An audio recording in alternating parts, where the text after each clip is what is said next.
हे काय दादा तुमच्या झेंड्याचे पैसे? पैसे खो बाळा, हा तिरंगा माझ्याकडून तुला जा.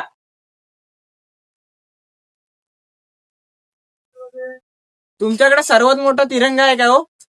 आपल्याकडे हाच मोठा तिरंगा आहे.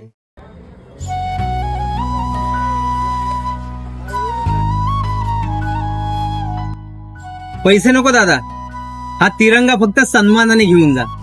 का पण तुमची दिवसभराची कमाई याच्यावरती तर आहे ना दादा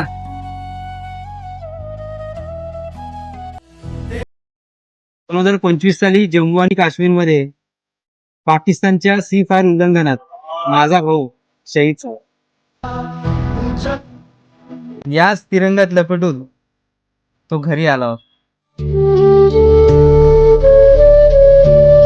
हा तिरंगा जेव्हा प्रत्येक भारतीयाच्या हातात बघतो ना, तेव्हा माझा भाऊ हसल्यागत वाटतो. सांग ना, माझ्या भावाला विकायचं काहीच नाही रे माझ्याकडे, मी तर फक्त प्रेम वाटत.